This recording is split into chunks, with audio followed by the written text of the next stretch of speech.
Been a major break in a 42-year-old cold case. A suspect finally under arrest in the deaths of two young women.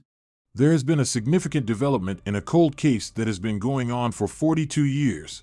A suspect who was wanted in connection with the deaths of two young women has at long last been apprehended.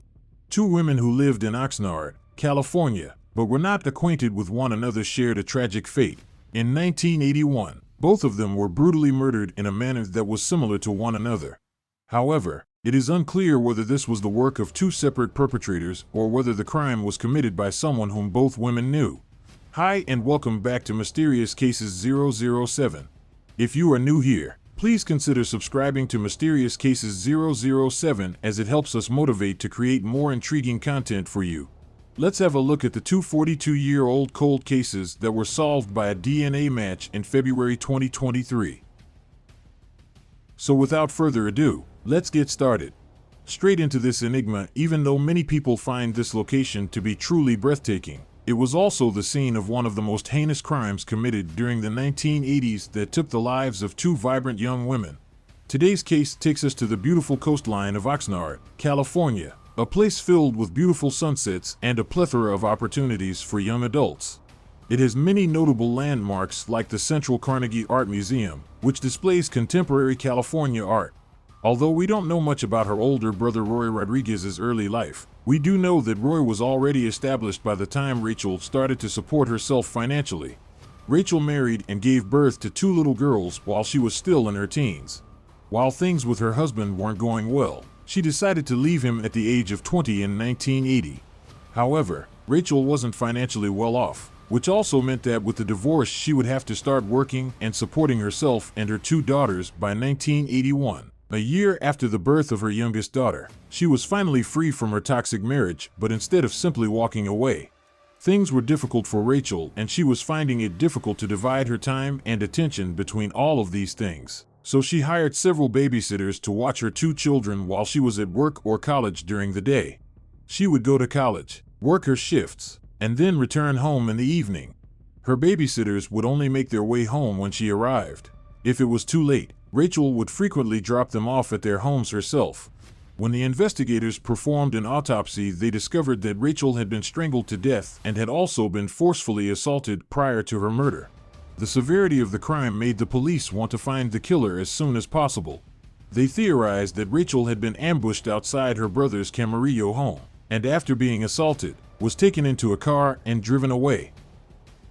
The night before, according to her neighbors and her brother, Rachel had gone to drop off the babysitters as she typically did after coming home from work. However, on that particular day, something bad happened when she got out of her car after arriving home. The crime scene was crucial in helping the police gather evidence because there were several things that could have been heard or seen. Lisa was able to secure employment at a teen clothing store in Oxnard's Esplanade Shopping Center. She worked there for almost a year, but little did she know that her life would soon end tragically. On December 12, 1981, a 911 call alerted Oxnard police to a fire at an apartment. When the firefighters arrived, they did their best to contain the damage, but were horrified to discover a dead naked woman in the building. When the police arrived, they immediately recognized the victim as Lisa Gondik. She was 21 when she passed away. An autopsy conducted after obtaining crucial DNA evidence from the crime scene revealed that Lisa had been violently assaulted before she was killed. There were strangulation marks on her neck that matched those on Rachel's body. Whoever committed the crime had strangled Lisa before setting her apartment on fire to hide their tracks. But who could have been responsible for such a horrific act? Alright, further research showed that Lisa's neighbors had heard screaming but had not dialed 911 until they smelled smoke coming from her apartment just before she was killed.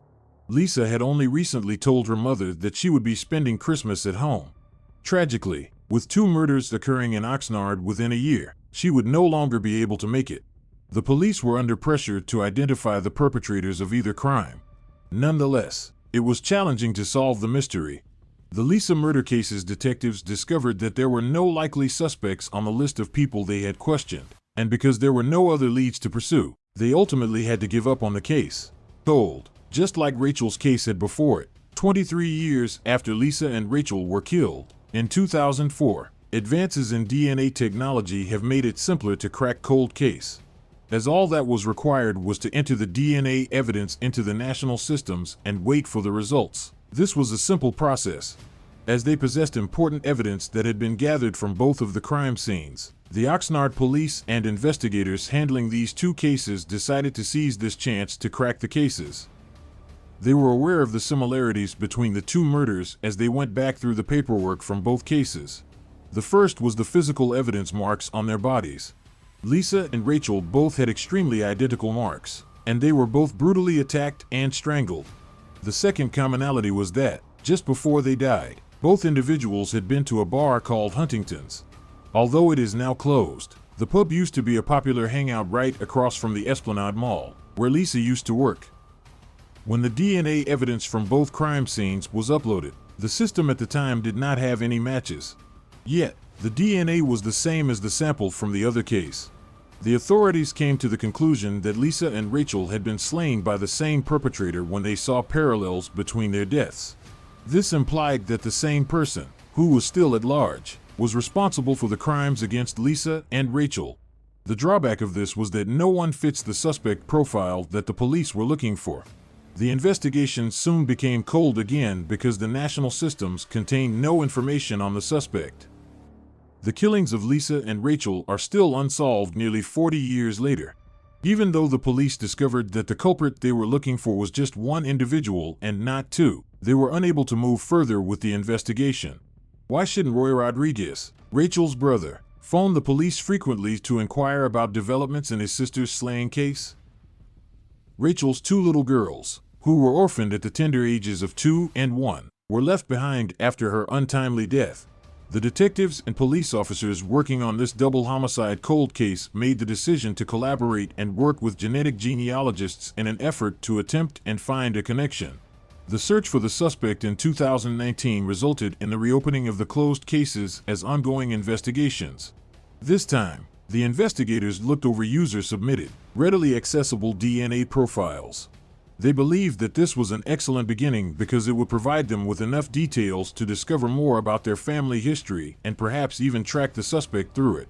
Together, the group ultimately succeeded in focusing their search on a single individual. Also, this individual matched the evidence found at the 1981 crime scene. He was identified as Tony Garcia and was a 68-year-old guy at the time. In 1955, Tony Garcia was born. New Mexico was the state where he was born. He joined the Navy as he became older. After serving his time in the Navy, Tony got employment in Oxnard, California, as a karate instructor. The Ventura County Police discovered that Tony was 26 years old and frequently visited Huntington's in 1981 after tracking his age and location. He spotted Rachel there and began to follow her. On January 18, 1981, he suddenly unexpectedly showed up and took her life. After Rachel was killed, Lisa also used to frequent the same bar, which contributed to her passing approximately 11 months later. Following these discoveries, additional background checks on Tony showed that he had a carpentry job after the 1981 murders. Even more amazing was the fact that Tony remained in the same town the entire time. He moved to Oxnard and remained there long after perpetrating these horrible atrocities. He was able to stay undetected throughout the duration of the investigation into the deaths of Rachel and Lisa. But why hadn't the Ventura police thought he was odd? Well, nobody recognized him until DNA evidence collected from the crime scene identified him in 2019. Even when it became known that Tony was responsible for the murders in 2019, he was able to avoid capture for a further 4 years. Nobody could locate him. Garcia was very recently detained and charged with 2 counts of murder with special charges by Ventura County law enforcement in February 2023. These accusations included numerous murders, kidnappings, and coerced sex assaults. The district attorney's office was unable to decide between the death penalty and a sentence of life in prison without the possibility of parole, though the 68-year-old was arrested, and in February 2023, bail was set at $2 million. The district attorney for Ventura County, Eric Nazarenko, released the following statement regarding the case. After more than 40 years, Rachel Zendejas and Lisa's families are finally receiving justice. Fortunately, the Ventura County Police never gave up trying to find the killer of Lisa and Rachel. Do you believe that justice was done? If you appreciate our video, please like it and let us know what you think in the comments box below. And press the bell button to join our channel and receive notifications every time we release a new video.